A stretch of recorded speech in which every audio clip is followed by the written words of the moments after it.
Hoy estamos para comentar 4 películas que para mí han sido eso que llaman hoy en día películas icónicas, porque fueron absolutamente importantes en su momento por muchas razones, pero básicamente yo las llamaría que fueron películas que nos permitieron ver cosas que nosotros estábamos anhelantes de ver y que no habíamos podido ver de ninguna manera, y que estas películas nos permitieron verlo. Me estoy refiriendo a Jurassic Park, a Jumanji, por supuesto, ni más faltaba que Toy Story, y una película muy sui generis, muy especial, que todos recordaremos, pues todos los que vimos la época, que se llama Forrest Gump. Lo que a mí me parece interesantísimo es que en estas 4 películas el milagro de ver lo que nosotros no habíamos podido ver se produce porque en ese momento se encuentra una tecnología que nos permite verlo. En el caso de Jurassic Park, pues obviamente que los dinosaurios. En el caso de Jumanji, pues todos los animales y toda esa locura que nosotros vimos en la película. En el caso de Toy Story, ni se diga, los juguetes con vida. Y en Forrest Gump, nada menos ni nada más que la posibilidad de ver al personaje hablando con personas que ya en ese momento estaban muertas, y que resultaba muy divertido verlos juntos. Me refiero a cuando Forrest Gump se encuentra con el presidente John Fitzgerald Kennedy en la Casa Blanca y más tarde con John Lennon en una entrevista televisada. Muy bien. Todas esas películas contaban con las nuevas tecnologías. Tengo entendido, yo no tengo conocimiento sobre temas tecnológicos, pero los amigos me han tratado de explicar.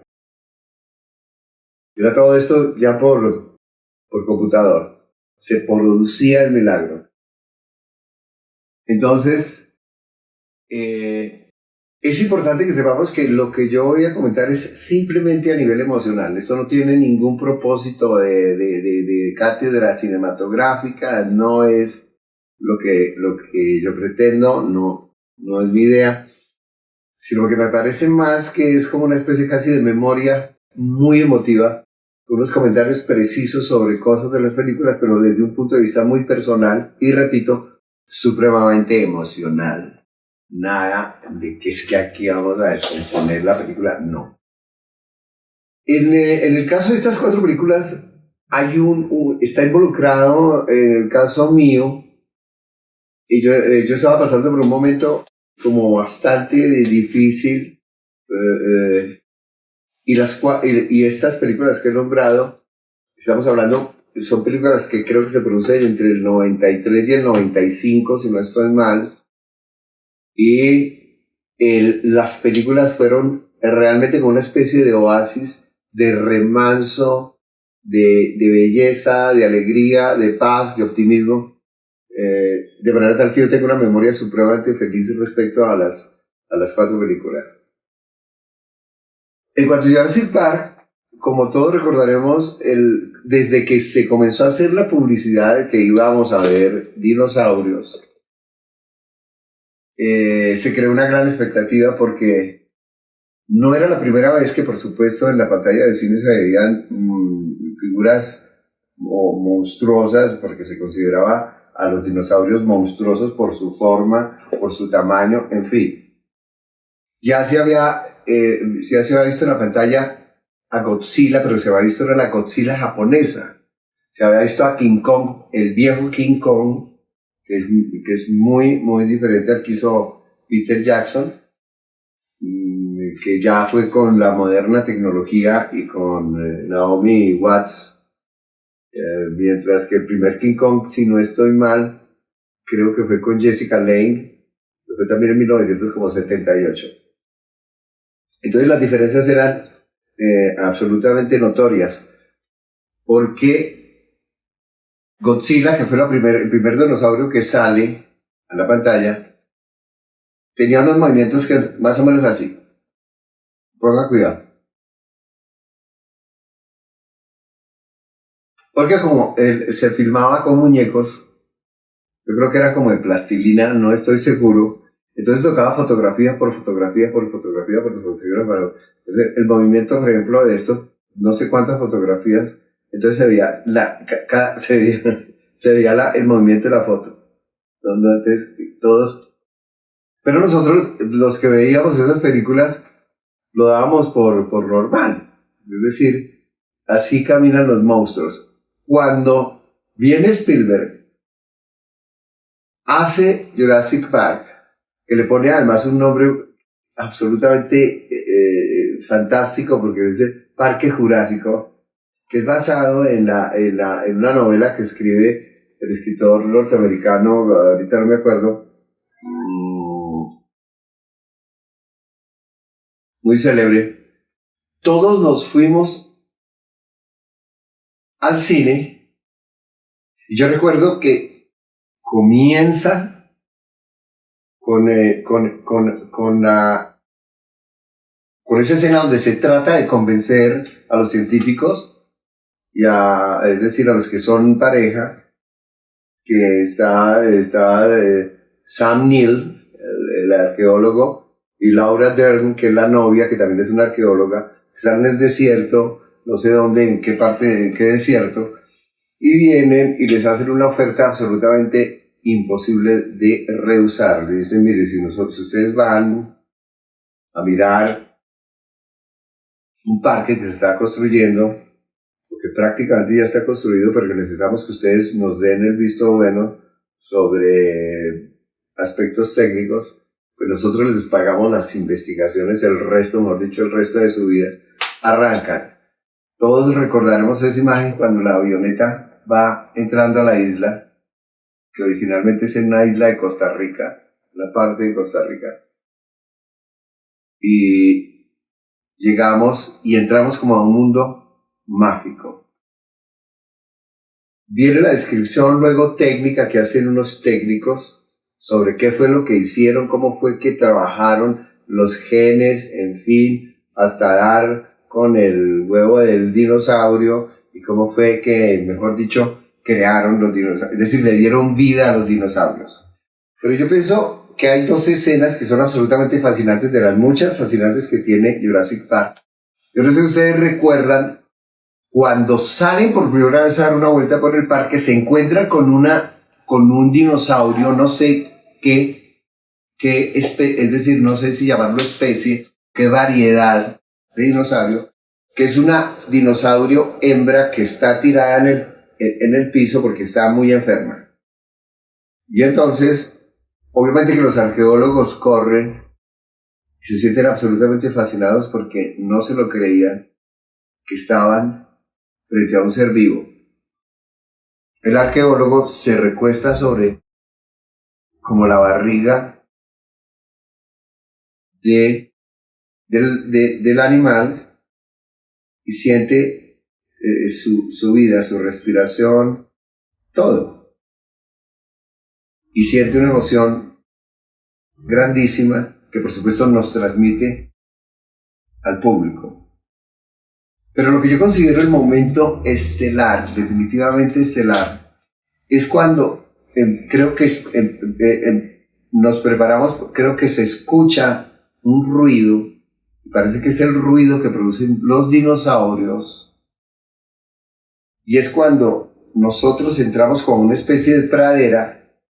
Si ustedes recuerdan la película, es una hermosísima pradera,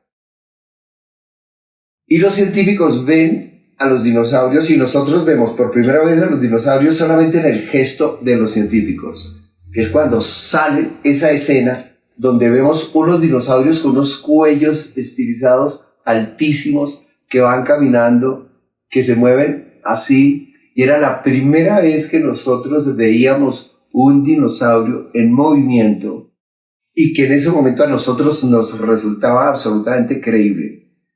Es decir, eran perfectos, perfectos. Eran animales que se movían. Y la emoción que experimentó en ese momento el público en todo el mundo se proyectó la película, por supuesto, fue lo más emocionante del mundo, y ahí todos los chinos quedaron absolutamente enamorados de los dinosaurios, que es cuando se produce esa fiebre de los dinosaurios, y entonces empiezan a salir como siempre en las loncheras, camisetas, carteras, Dios mío, muñecos, se vuelve la locura con los dinosaurios, y que perduró muchísimo tiempo, y que aún perdura. Es decir, fue una especie de romance absoluto con los dinosaurios. Pongan cuidado. Pero quizás lo más maravilloso de todo este asunto es que todas estas películas que he mencionado tienen un profundo espíritu infantil. Lo maravilloso para nosotros fue recuperar la infancia de una manera tan bella, ¿no? Obviamente que iba a haber violencia, pero lo curioso es que la violencia proviene de unos seres absolutamente inocentes, como eran los animales, que simplemente fueron manipulados por el ser humano, y el ser humano comete una serie de errores, y entonces ellos se convierten en animales peligrosos, pero sin serlos, estaba en su naturaleza. La película se vuelve absolutamente divertida porque pocas veces una película acierta tanto en los personajes, como era el señor, el dueño, el archimillonario, es el que ha comprado la isla y es el que ha patrocinado todo el proceso científico y tecnológico para producirlo. Está el científico que era súper coqueto, que está interpretado por Jeff Goldblum, que era este moreno alto, que le coqueteaba a la novia del arqueólogo. Está el arqueólogo, que es muy paterno. Está la hermosísima Laura Dern. Y, por supuesto, están los dos niños. Entonces comienza toda la aventura que nos iba a conquistar, porque nosotros nos despegamos completamente del mundo en el que estábamos nosotros, el mundo cotidiano, y comenzamos a vivir la aventura de convivir con unos animales prehistóricos, con todas las aventuras que son propias de las películas de Spielberg. Eso fue uno de los impactos más grandes que se ha producido en el cine, y precisamente ese milagro se lograba solamente por la presencia de esa tecnología moderna que en ese momento nos parecía un milagro, y que de todas maneras sigue siendo un milagro, solamente que ahora está al servicio de los superhéroes, que ya no son tan memorables. Eso en cuanto a Joan. Bueno, en Jurassic Park hay una escena absolutamente graciosa, que es que el malo es un abogado. Los abogados siempre los ponen como muy malos en las películas, que es el que le está diciendo al chinito que todo vale plata, que todo vale plata, que todo vale plata, que todo vale plata. Y entonces empieza, porque hay un gran sentido del humor. Cuando los dinosaurios empiezan a llegar, el abogado sale corriendo, deja a los niños abandonados y se mete a un baño. Y llega el monstruo, lo pilla, está sentado sobre la taza y se lo come. Entonces, ese tipo de tonterías se produce. Lo mismo cuando el niño es casi electrocutado. Todo el humor de Spielberg está ahí, pero lo más maravilloso son los dinosaurios. Estamos con Jurassic Park. Viene la otra película, que es Jumanji, que es yo creo que es una de las películas más divertidas que hizo Robin Williams, porque la película tiene la característica de que también hay niños. Siempre hay aquello de niños, hay niños, y los niños son una hermosísima preadolescente que interpreta Dustin Hoffman, y el otro niño no sé cómo se llamaba. La niña es extraordinariamente pilosa, es avispada, tiene una imaginación muy corrida. y se la pasa diciendo mentiras que realmente no son mentiras, sino que son juegos de la imaginación que ella se inventa porque se aburre excesivamente.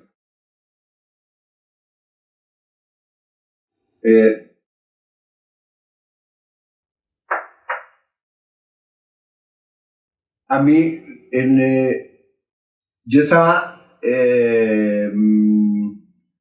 absolutamente aburrido. Yo nunca había visto cine digamos, de pura diversión, de entretenimiento. Y lo que me pareció absolutamente fantástico fue que tanto en la primera película que mencioné como en esta que es Jumanji, yo me salí de los problemas que tenía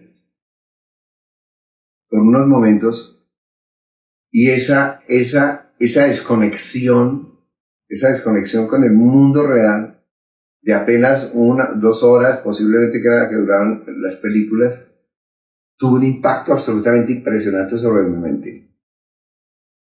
Fue cuando yo valoré profundamente el espíritu que tienen ciertas películas infantiles, ¿no? Porque tanto en Jurassic Park como en Jumanji se producía una fantasía que es absolutamente infantil. ¿Cuál? Los animales. En situaciones absolutamente absurdas, pero que a los niños les fascina. Cuando la niña, porque todo se origina por la curiosidad de la niña las niñas son siempre muy inquietas, son absolutamente inquietas, son absolutamente curiosas y son absolutamente temerarias. Todo el mundo, yo quedé absolutamente doblado de la risa cuando empiezan los animales a correr por las calles de la ciudad. La casa se llena, la casa se vuelve, es decir, es una locura total. El mundo se vuelve al revés. Los niños no pueden ir al colegio, que eso es absolutamente delicioso cuando a uno le pasa eso. No se puede ir al colegio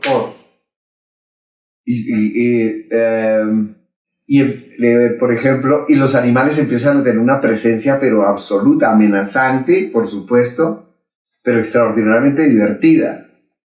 Todo se vuelve una recocha universal. El pueblo donde ellos viven se desordena porque empiezan los animales a meterse a los almacenes, tumban los carros, los espichan. Y hay una escena absolutamente graciosa que es cuando viene el policía, ¿no? El policía que lo interpreta un actor afroamericano.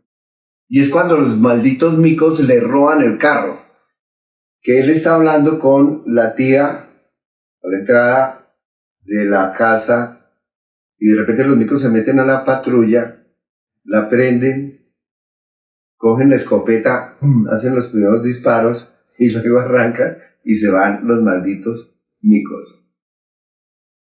En este caso es el espíritu infantil más llevado al extremo, porque el niño se empieza a convertir como una especie de simio. Y es el sueño más loco que puede tener un niño, es convertirse en otra cosa. Eso fue absolutamente fantástico. Pero luego viene una sorpresa absoluta para todo el mundo cuando fue Toy Story, que es la historia de los juguetes con vida.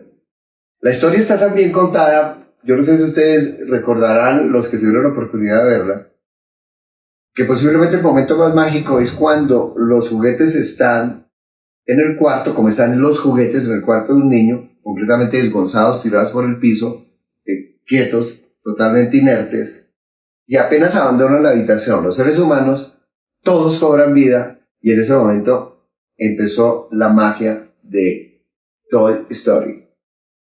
Que también otra vez loncheras, los chinos, ese es el gran problema para los papás, que chinos empiezan a pedir que las loncheras que las maletas, que las camisetas, que absolutamente todo. Pero, tanto en Jurassic Park, como en Jumanji, como en Toy Story, todos los adultos que vamos a acompañar a los niños a esas películas, todos adultos con estas 3 películas recobrábamos de una manera absolutamente feliz la infancia, que es posiblemente uno de los momentos más hermosos. Y viene Forrest Gump, que es la historia también de un adulto que tiene alma de niño, él tiene un problema mental y entonces tuvimos la posibilidad de verlo en situaciones, todas las situaciones que he descrito eran situaciones que jamás se pueden producir en la vida cotidiana, pero que era muy difícil visualizarlas. Era muy difícil, por ejemplo, crear una estampida de animales que pase por la calle, por la avenida principal, por las plazas, que anden elefantes, jirafas, rinocerontes, todo eso, toda esa anarquía es absolutamente alimenticia para el espíritu por una elemental razón. Si ustedes se dan cuenta, las 4 películas son absolutamente zanahorias, pero absolutamente zanahorias, a pesar de que hay una violencia, pero es una violencia propia del encuentro de 2 mundos completamente impensable, ¿no? En el caso de Jurassic Park, los pobres dinosaurios los sacaron de su tranquilo sueño de eternidad y los pusieron a vivir otra vez en un contexto que no les pertenecía, y por supuesto se arma el zaperote. Y lo mismo en Jumanji, es jugar, ¿no?, con las fuerzas secretas de la naturaleza que se puede asociar a la ciencia, ¿no?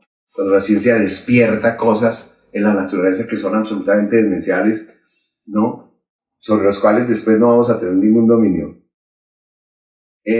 Pero en cambio en Toy Story la cuestión no era amenazante, sino absolutamente maravillosa, porque la idea de tener juguetes vivos, porque los niños le dan vida a los juguetes, era una cuestión absolutamente sencilla.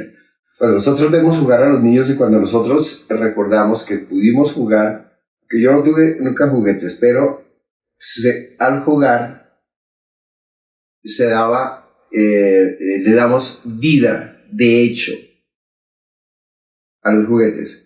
Pero lo que me parece más sorprendente en todo esto es que hago un énfasis muy especial en que las películas eran absolutamente zanahorias. Y nosotros no sabíamos hasta qué punto necesitábamos tanto de las zanahorias. Las zanahorias, es decir, casi como vitamina, y eso es un hecho absolutamente maravilloso. Las buenas sensaciones tienen que ver con que, para mí lo más importante era que a uno como que le recordaban que siempre hay horizontes que se abren, que hay puertas que se abren, que hay milagros que se producen, ¿no? Esa era la sensación que yo tenía, porque cuando yo vi a los dinosaurios, es decir, la escena de los dinosaurios, estos elegantes, altísimos, con sus cuellos, yo los vi en esa belleza y dije, Dios, a mí me dio un ataque de risa y de una emoción, pero absolutamente inenarrable. Porque yo lo que dije es, la belleza es posible. La belleza es posible. Los seres humanos somos capaces de crear belleza, ¿no? Somos capaces de crear belleza. Incluso belleza en un contexto tan anárquico como es el que se convierte el Parque Jurásico y el que se convierte Jumanji, pero lo que veía era una forma absolutamente pletórica de vida.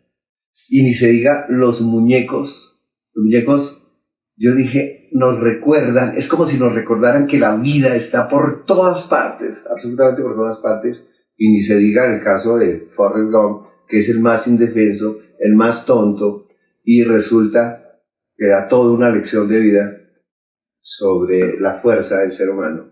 ¿Qué opina de tanta inclusión en las películas de los niños actualmente? Bueno, esas son tendencias propias de cada época, ¿no? La inclusión de ninguna manera es por Dios, la inclusión está dentro del espíritu de lo cosmopolita. Es decir, la inclusión es la condición para que se produzca una civilización absolutamente fuerte, ¿no?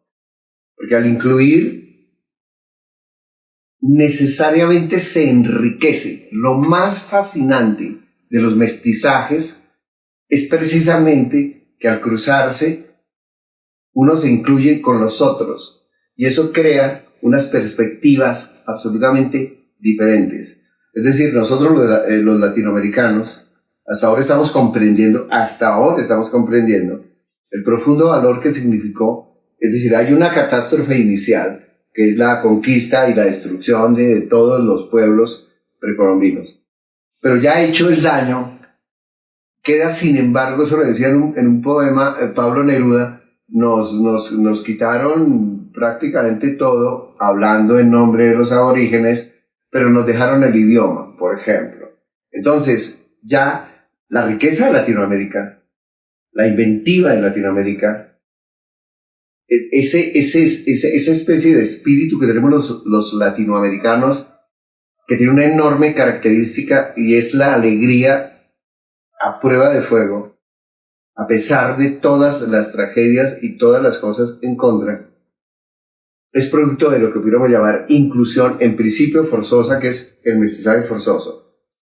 Pero en este momento se está produciendo una inclusión, pero también se puede descuidar. La inclusión no puede ser forzosa. Por ejemplo, ahora se puso de moda es decir,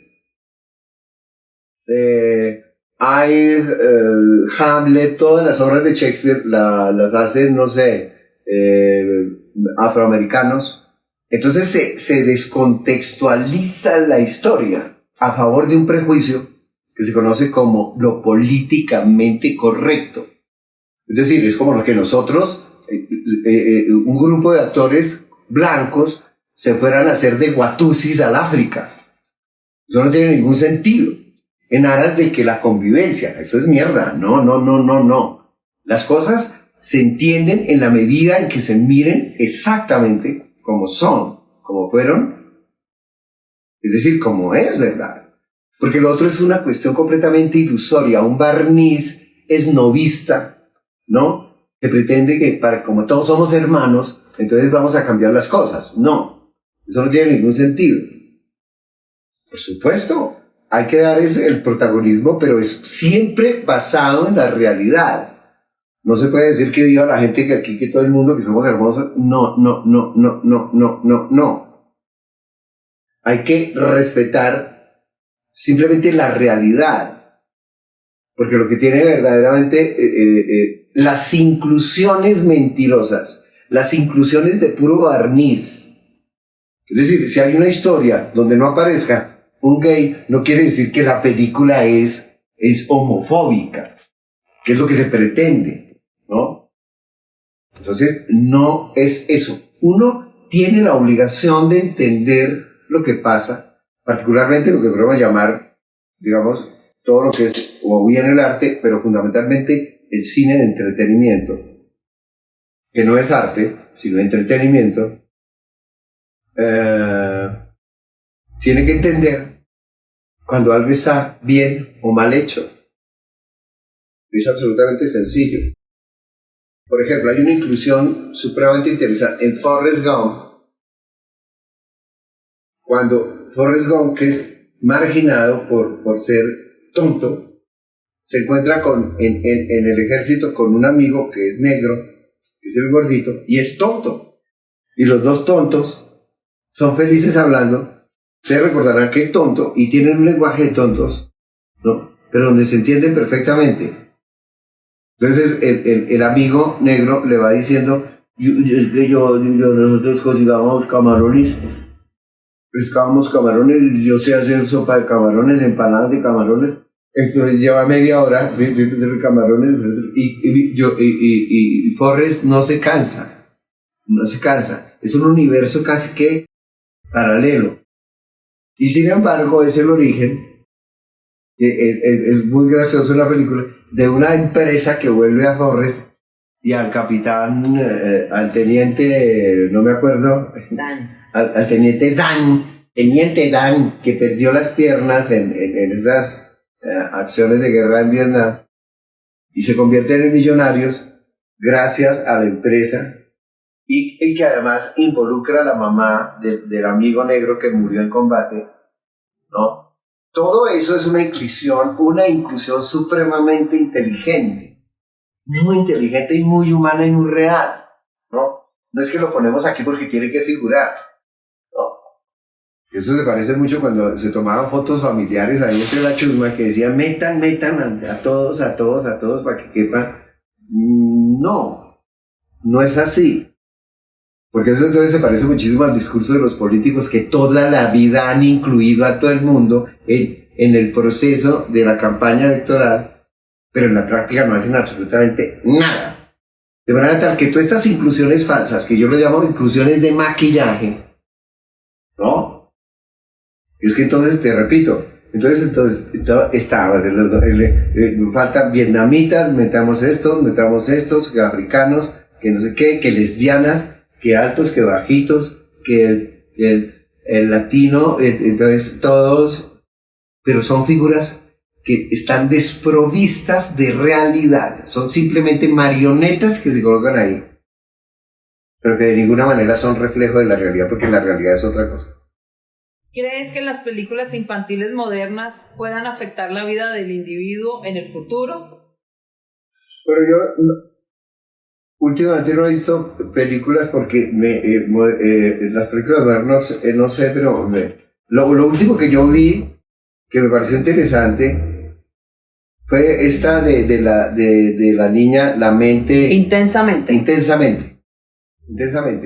que me pareció que era una cuestión absolutamente inteligente, ¿no? Cuando empiezan a describir los sentimientos como con ciertas características. Por ejemplo, ustedes recuerdan la tristeza que era ahí pegada a la alegría. La alegría es absolutamente vital, Dios mío, que vamos para allá, que tengamos, que podemos hacer, que vimos, es decir, eso es una fuerza maravillosa, que es rigurosamente cierto. Cuando nosotros estamos alegres, realmente alegres, que no es que nos estemos riendo de un chiste, sino que estamos pues realmente alegres porque nuestro corazón está alegre, nos volvemos unas personas con unos poderes absolutos.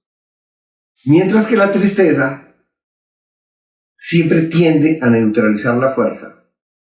Ustedes recordarán que en esa película de Intensamente, la tristeza, no podemos ir, no podemos llegar, ay, qué tristeza, yo no puedo, ¿para qué? Y uno le provoca meterse a la pantalla y darle una bofetada a esa chinita, o le reaccione, niña.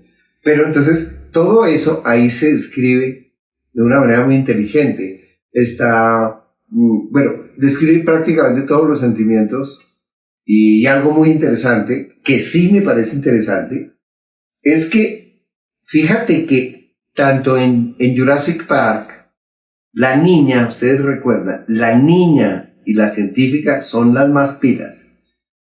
Pilas, oye, y convincentes, es decir, son convincentes por la actuación que hacen del personaje, y es decir, porque los personajes creados son repilos, esas niñas son repilas.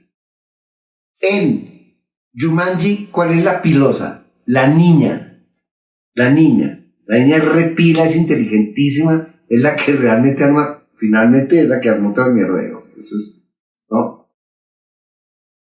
En cambio, en Toy Story, a ver, ahí Woody es un antivaquero. Es un antivaquero porque es todo langaruto, todo chiquito, todo así, todo debilucho, pero es súper honrado y es, mejor dicho, ético, en fin. Ustedes recordarán que si arma el Borolo, se le daña el reino cuando aparece ¿cómo es? Buzz Lightyear. Buzz Lightyear, que llega con esa tecnología de punta, todo chicanero, y y el otro ahí con un vaquerito de por allá de los años 40 o 50, ¿no? Frente a esta tecnología. Pero sin embargo, fíjate que ahí crean una relación entre las dos personas, pero ahí podríamos hablar de la inclusión, ¿no? Son personajes muy reales, es decir, son fantásticos, pero humanamente muy, muy, muy reales. Yo no recuerdo ahí, es el único caso donde no se destaca notoriamente una mujer En la primera. En la primera, porque después ya cambian las cosas. En Forrest Gump, por supuesto que la superpila es Jenny,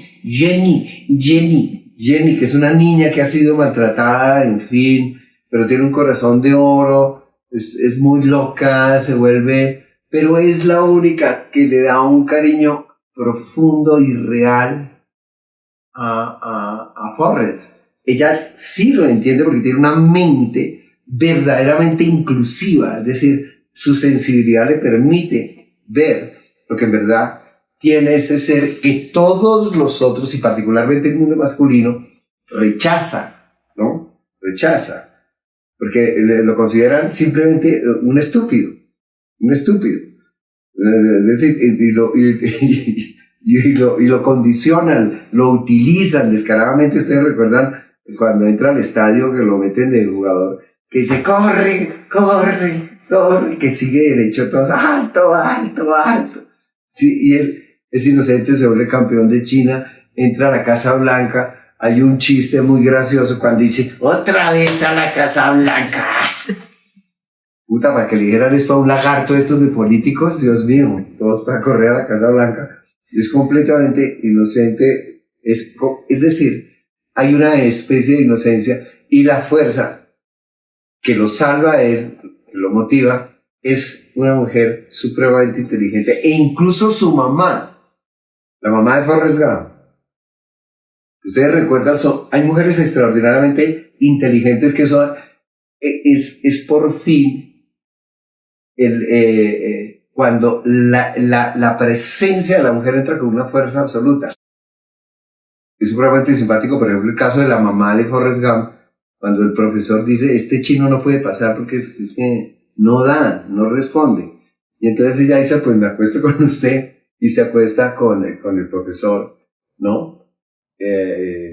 Para que Forrest pase. Entonces la inclusión tiene que ser verdaderamente convincente,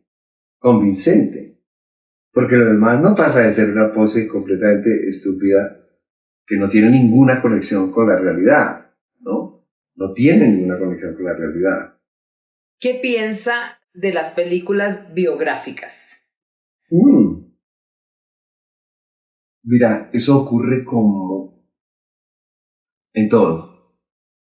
Las cosas están o bien hechas o no. Tiene que estar muy bien hecha, como cuando se escribe una biografía.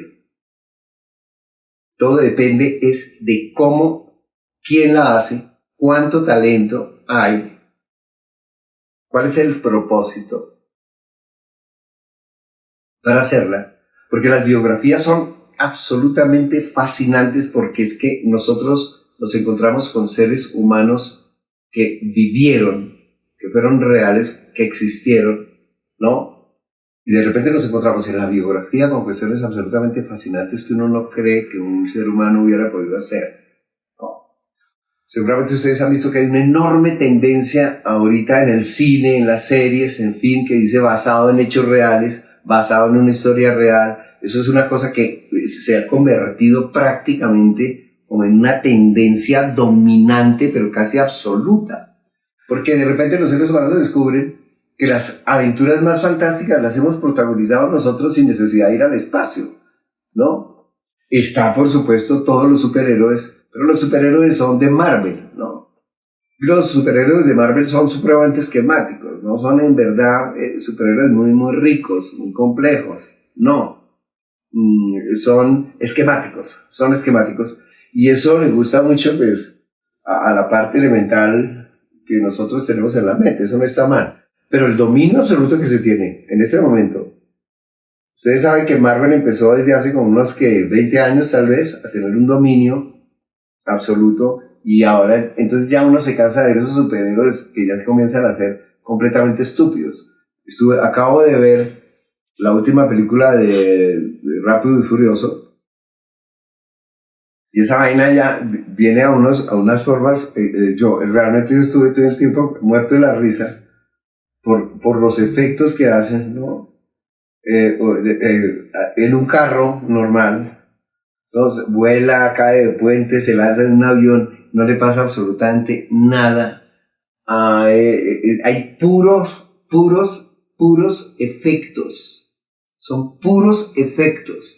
Y efectos que comienzan a ser bastante chimbos para el consumo de las personas, consumo de superhéroes.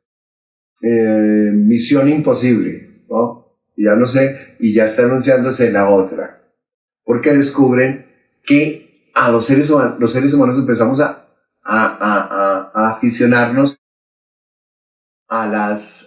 digamos, prácticamente que a las series, ¿no? La serie de Misión Imposible, la serie de Matrix que llegó hasta la 3, no más, o 4, me parece, pero ya no hubo para dónde andar y ya se debilitó. Porque los Wachowski son mucho más pilosos que los que hacen Rápidos y Furiosos, que tiene un público verdaderamente básico, muy básico. Pero no es posible. Tiene que ser el cine tiene que ser completamente inteligente, tiene que emplear unos recursos imaginativos y actorales de historia que compensen lo que no tenemos en tecnología. Historias salvajes de los argentinos, por ejemplo.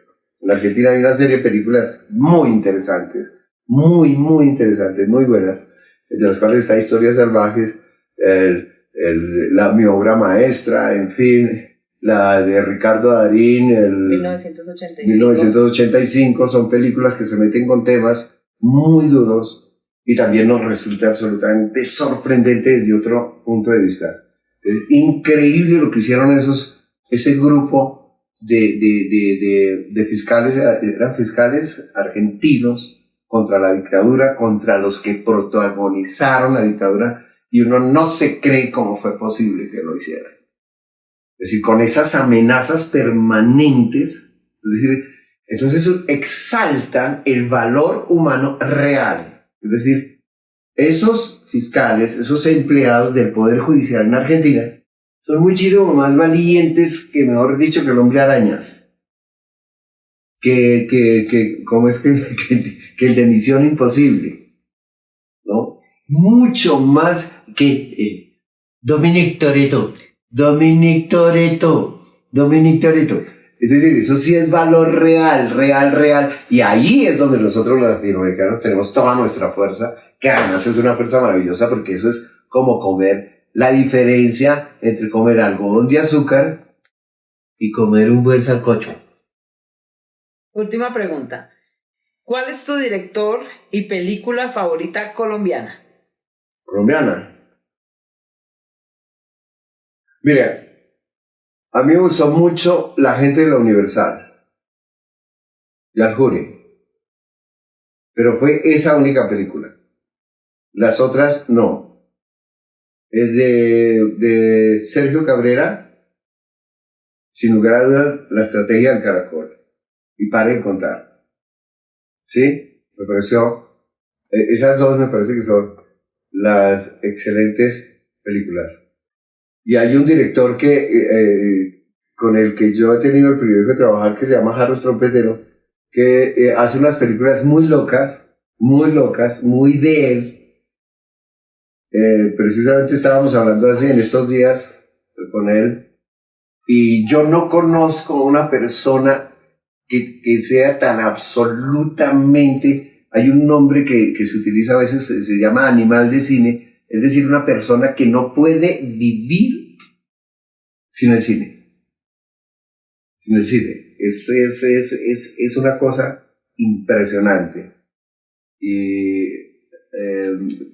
me parece una de las personalidades más fascinantes en el sentido de que tiene una potencia, un poder, no sé dónde saca tanta energía para hacer tantas películas en un país donde es tan difícil hacer películas, de verdad, tal que eso yo destacaría.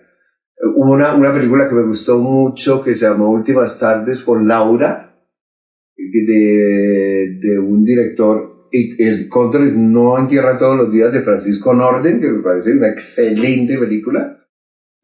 Últimas Tardes con Laura, que la protagonizaba Vicky Hernández, y ¿cómo se llamaba? Ay, hombre, bueno, este actor que eso sobre el 9 de abril, creo que es Osorio, Jaime Osorio, si no estoy mal, el que la dirige. Y también me parecieron películas muy hermosas, muy intensas, ese tipo de películas que son fascinantes. Pues ya vamos a acabar. ¿Qué opinas de las películas de Almodóvar? Bueno, Pedro Almodóvar hizo prácticamente de la lobería un estilo, ¿no? Un estilo. Y Pedro Almodóvar hace cosas muy divertidas, por ejemplo, y otras que me parecen muy... Es demasiado variado, pero tiene un valor absoluto, y es que él es producto de la movida madrileña, cuando se hace el gran destape de los maricas y todo un mundo kitsch que estaba oculto sale a flote, y cuando él acierta, puede ser realmente fascinante. ¿Cómo es que se llama esta? Pregúntale a ella. Bueno, hay varias películas, pero no sé. Por ejemplo, cuando actuó con Miguel Bosé y con las actrices, pero no es lo que pudiéramos llamar el estilo de cine que a mí realmente me gusta. Pero es una cuestión muy personal, pero sin embargo es una cuestión muy admirable, en el sentido de que todo lo kitsch, todo lo lobo, lo puso al servicio de su estética cinematográfica, y ha hecho trabajos muy importantes, aunque la última, la del avión, con un poco de maricas ahí haciendo tonterías, no me parece que fue es muy desigual, yo creo, pero lo único maravilloso es que en las películas que mencionamos hay un espíritu infantil, pero es que es muy distinto a pueril.